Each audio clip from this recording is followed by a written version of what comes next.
ओम शांति। 10 जुलाई 2020 बाबा के महावाक्य। मीठे बच्चे, तुम इस पढ़ाई से अपने सुख धाम जाते हो, वाया शांति धाम। यही तुम्हारी एम ऑब्जेक्ट है। यह कभी नहीं भूलनी चाहिए। प्रश्न: तुम बच्चे साक्षी होकर इस समय ड्रामा की कौन सी सीन देख रहे हो? उत्तर: इस समय ड्रामा में टोटल दुख की सीन है। अगर किसी को सुख है भी तो अल्पकाल कागविष्टा समान, बाकी दुख ही दुख है। तुम बच्चे अभी रोशनी में आए हो, जानते हो सेकंड बाय सेकंड बेहद सृष्टि का चक्र फिरता रहता है। एक दिन न मिले दूसरे से सारी दुनिया की एक्ट बदलती रहती है, नई सीन चलती रहती है। डबल ओम शांति। एक बाप स्वधर्म में टिके हुए हैं, दूसरा बच्चों को भी कहते हैं अपने स्वधर्म में टिको और बाप को याद करो। और कोई ऐसे कह न सके कि स्वधर्म में टिको। तुम बच्चों की बुद्धि में निश्चय है, निश्चय बुद्धि विजयंती। वही विजय पाएंगे। काहे की विजय पाएंगे? बाप के वर्षे की। स्वर्ग में जाना यह है बाप के वर्षे की विजय पाना। बाकी है पद के लिए पुरुषार्थ। स्वर्ग में जाना तो जरूर है। बच्चे जानते हैं यह छीछी दुनिया है। बहुत अथाह दुख आने वाले हैं। ड्रामा के चक्र को भी तुम जानते हो। अनेक बार बाबा आया हुआ है पावन बनाए सभी आत्माओं को मच्छरों सदृश ले जाने। फिर खुद भी निर्वाण धाम में जाकर निवास करेंगे। बच्चे भी जाएंगे। तुम बच्चों को यह तो खुशी रहनी चाहिए, इस पढ़ाई से हम अपने सुख धाम जाएंगे, वाया शांति धाम। यह है तुम्हारी एम ऑब्जेक्ट। यह भूलनी नहीं चाहिए। रोज रोज सुनते हो, समझते हो, हमको पतित से पावन बनाने के लिए बाप पढ़ाते हैं। पावन बनने का सहज उपाय बताते हैं, याद का। यह भी नई बात नहीं, लिखा हुआ है। भगवान ने राजयोग सिखाया। सिर्फ भूल यह कर दी है जो कृष्ण का नाम डाल दिया है। ऐसे भी नहीं है। बच्चों को जो नॉलेज मिल रही है वह गीता के सिवाय और कोई शास्त्रों में होगी। बच्चे जानते हैं कोई भी मनुष्य की महिमा है नहीं जैसे बाप की है। बाप ना आए तो सृष्टि का चक्र ही ना फिरे। दुख धाम से सुख धाम कैसे बने? सृष्टि का चक्र तो फिरना ही है। बाप को भी जरूर आना ही है। बाप आते हैं सबको ले जाने, फिर चक्र फिरता है। बाप ना आए तो कलयुग से सतयुग कैसे बने? बाकी यह बातें कोई शास्त्रों में नहीं है। राजयोग है ही गीता में। अगर समझें भगवान आबू में आया है तो एकदम भागे मिलने के लिए। सन्यासी भी चाहते तो है ना कि भगवान से मिले। पतित पावन को याद करते हैं वापस जाने के लिए। अभी तुम बच्चे पद्मा पदम भाग्यशाली बन रहे हो। वहाँ अथाह सुख होते हैं। नई दुनिया में जो देवी देवता धर्म था वह अभी नहीं है। बाप दैवी राज्य की स्थापना करते ही हैं ब्रह्मा द्वारा। यह तो क्लियर है। तुम्हारी एम ऑब्जेक्ट ही यह है। इसमें संशय की बात ही नहीं। आगे चलकर समझ ही जाएंगे। राजधानी जरूर स्थापन होती है। आदि सनातन देवी देवता धर्म है। जब तुम स्वर्ग में रहते हो तो इनका नाम ही भारत रहता है। फिर जब तुम नरक में आते हो तब हिंदुस्तान नाम पड़ता है। यहाँ कितना दुख ही दुख है। फिर यह सृष्टि बदलती है। फिर स्वर्ग में है ही सुख धाम। यह नॉलेज तुम बच्चों को है।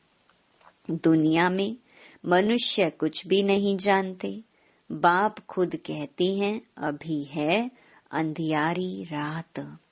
रात में मनुष्य धक्के खाते रहते हैं। तुम बच्चे रोशनी में हो। यह भी साक्षी हो बुद्धि में धारण करना है। सेकंड बाय सेकंड बेहद सृष्टि का चक्र फिरता रहता है। एक दिन न मिले दूसरे से। सारी दुनिया की एक्ट बदलती रहती है। नई सीन चलती रहती है। इस समय टोटल है ही दुख की सीन। अगर सुख है तो भी काग विष्टा समान। बाकी दुख ही दुख है। इस जन्म में करके सुख होगा, फिर दूसरे जन्म में दुख। अब तुम बच्चों की बुद्धि में यह रहता है अभी हम जाते हैं अपने घर। इसमें मेहनत करनी है पावन बनने की। श्री श्री ने श्रीमत दी है श्री लक्ष्मी नारायण बनने की। बैरिस्टर मत देंगे बैरिस्टर भव। अब बाप भी कहते हैं श्रीमत से यह बनो। अपने से पूछना चाहिए मेरे में कोई अवगुण तो नहीं है। इस समय गाते भी हैं मुझ निर्गुण हारे में कोई गुण नहीं। आपे ही तरस परोई। तरस अर्थात रहम। बाबा कहते बच्चे मैं तो किसी पर रहम करता ही नहीं हूँ। रहम तो हर एक को अपने पर करना है। यह ड्रामा बना हुआ है। बेरहमी रावण तुमको दुख में ले आते हैं। यह भी ड्रामा में नोंद है। इसमें रावण का भी कोई दोष नहीं। बाप आकर सिर्फ राय देते हैं। यही उनका रहम है। बाकी यह रावण राज्य तो फिर भी चलेगा। ड्रामा अनादि है। ना रावण का दोष है ना मनुष्यों का दोष है। चक्र को फिरना ही है। रावण से छुड़ाने के लिए बाप युक्तियां बताते रहते हैं। रावण मत पर तुम कितना पाप आत्मा बने हो। अभी पुरानी दुनिया है, फिर जरूर नई दुनिया आएगी। चक्र तो फिरेगा ना। सतयुग को फिर जरूर आना है। अभी है संगम युग। महाभारत लड़ाई भी इस समय की है। विनाश काले विपरीत बुद्धि विनश्यन्ति। यह होने का है और हम विजयंती स्वर्ग के मालिक होंगे। बाकी सब होंगे ही नहीं। यह भी समझते हो पवित्र होने बिगर देवता बनना मुश्किल है। अब बाप से श्रीमत मिलती है श्रेष्ठ देवता बनने की। ऐसी मत कभी मिल ना सके। श्रीमत देने का उनका पार्ट है भी संगम पर, और कोई में तो यह ज्ञान ही नहीं है। भक्ति माना भक्ति, उनको ज्ञान नहीं कहेंगे।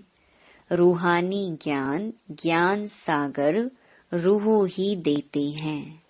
उनकी ही महिमा है ज्ञान का सागर, सुख का सागर। बाप पुरुषार्थ की युक्तियां भी बताते हैं। यह ख्याल रखना चाहिए कि अभी फेल हुए तो कल्प कल्पांतर फेल होंगे। बहुत चोट लग जाएगी। श्रीमत पर ना चलने से चोट लग जाती है। ब्राह्मणों का झाड़ बढ़ना भी जरूर है। इतना ही बढ़ेगा जितना देवताओं का झाड़ है। तुमको पुरुषार्थ करना और कराना है।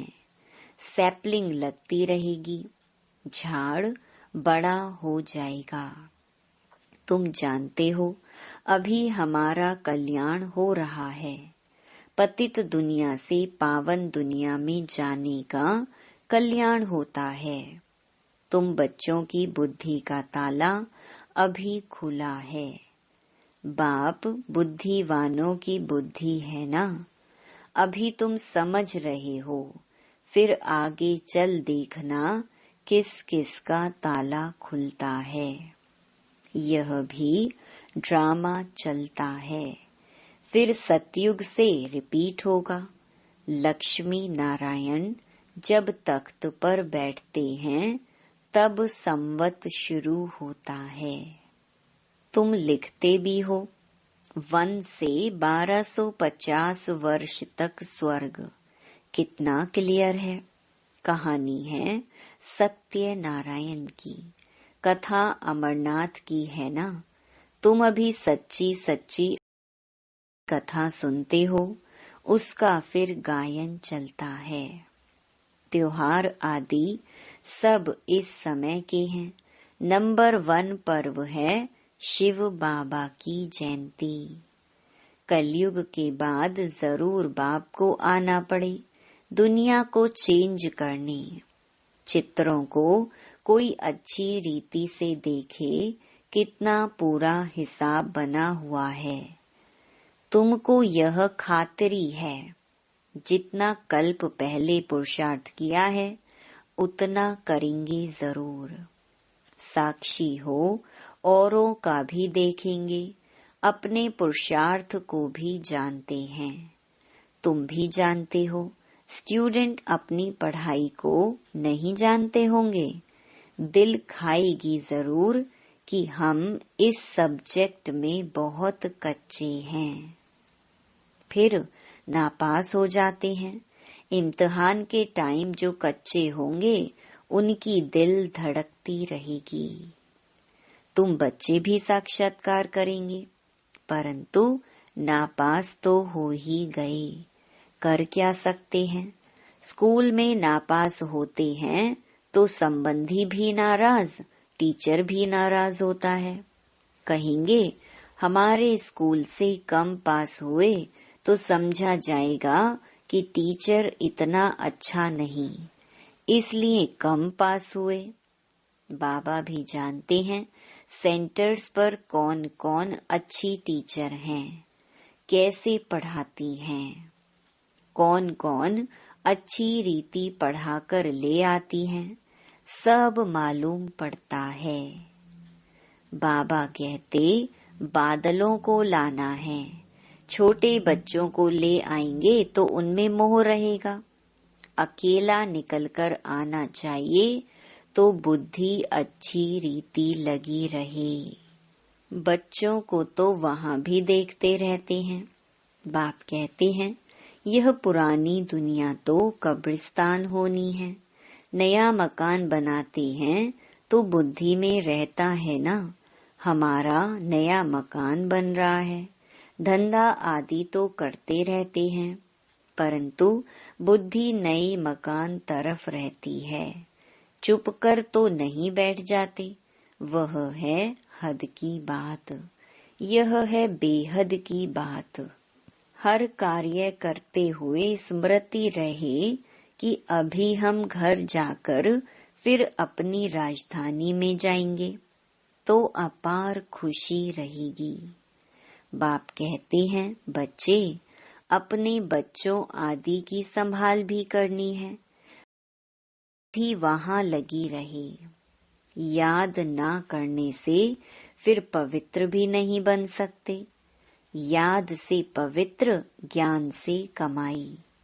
यहाँ तो सब हैं पतित, दो किनारे हैं।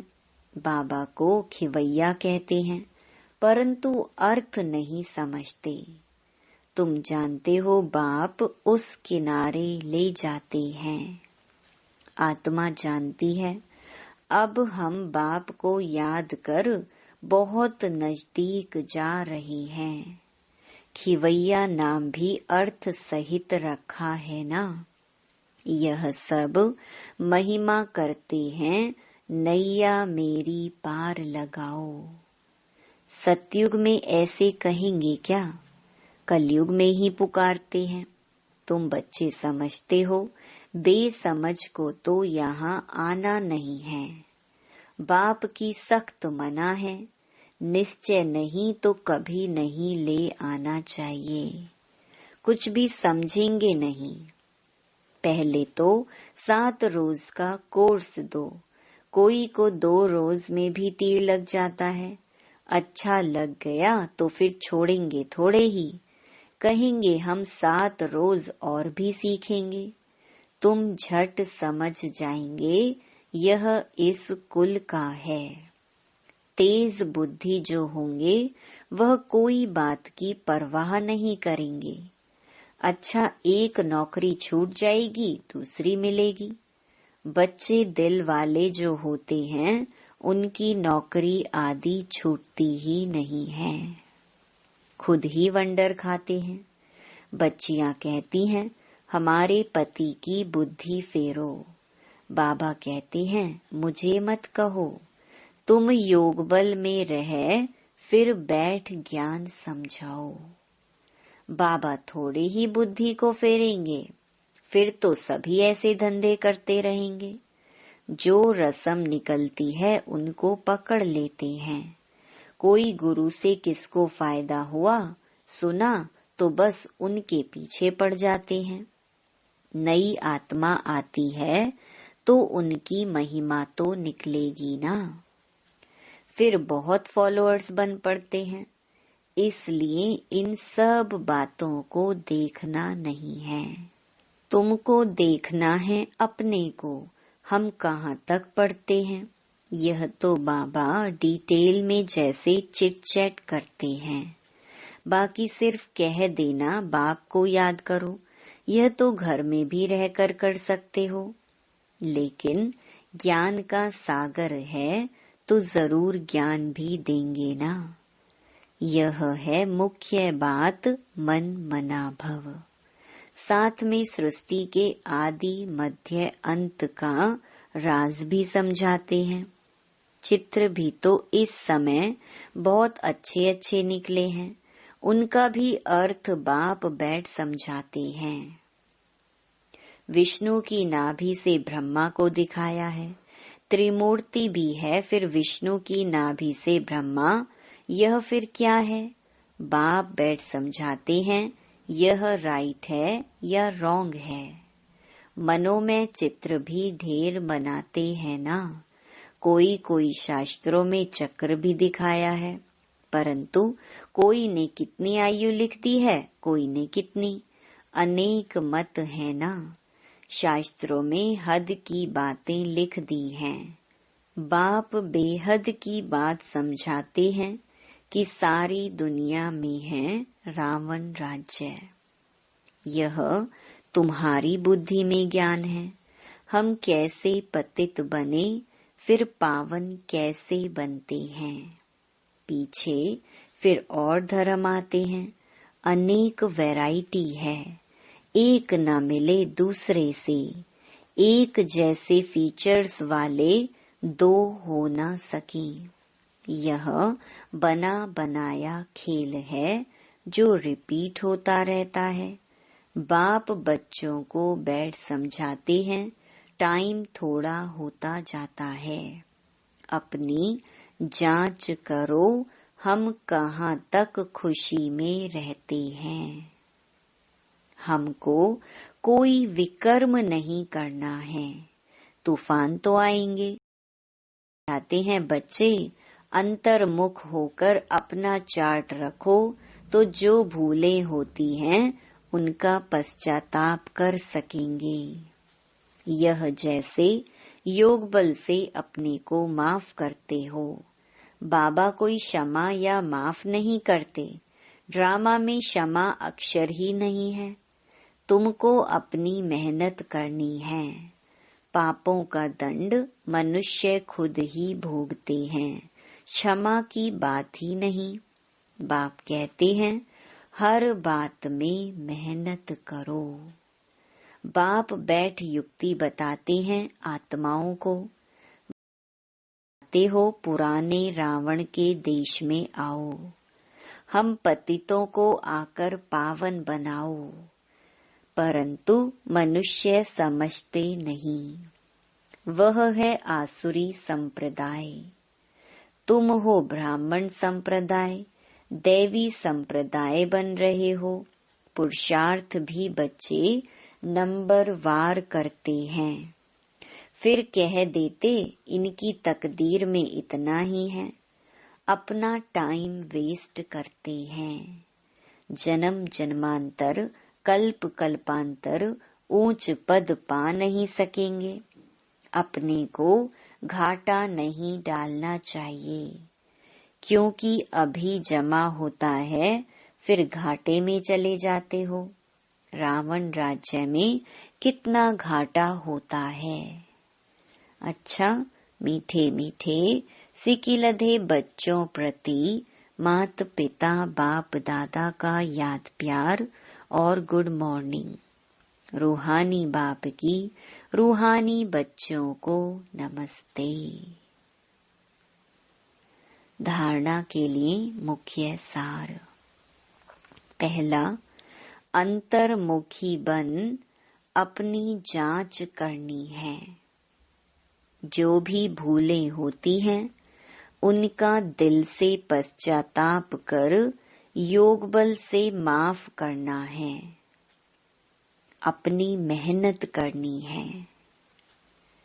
दूसरा, बाप की जो राय मिलती है उस पर पूरा चलकर अपने ऊपर आपे ही रहम करना है।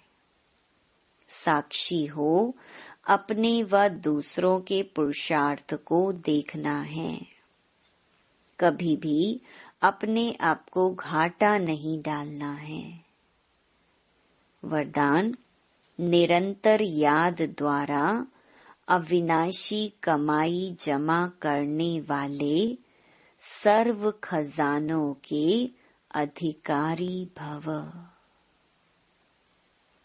निरंतर याद द्वारा हर कदम में कमाई जमा करते रहो तो सुख, शांति, आनंद, प्रेम, इन सब खजानों के अधिकार का अनुभव करते रहेंगे।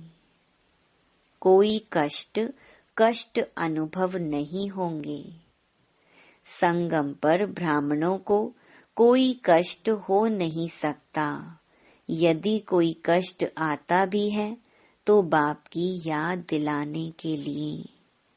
जैसे गुलाब के पुष्प के साथ कांटा उनके बचाव का साधन होता है, वैसे यह तकलीफें और ही बाप की याद दिलाने के निमित्त बनती हैं। स्लोगन, स्नेह रूप का अनुभव तो सुनाते हो, अब शक्ति रूप का अनुभव सुनाओ। Om Shanti. To watch Peace of Mind channel videos on YouTube, Subscribe us on youtube.com/tvpeaceofmind. Just a click for a peaceful life.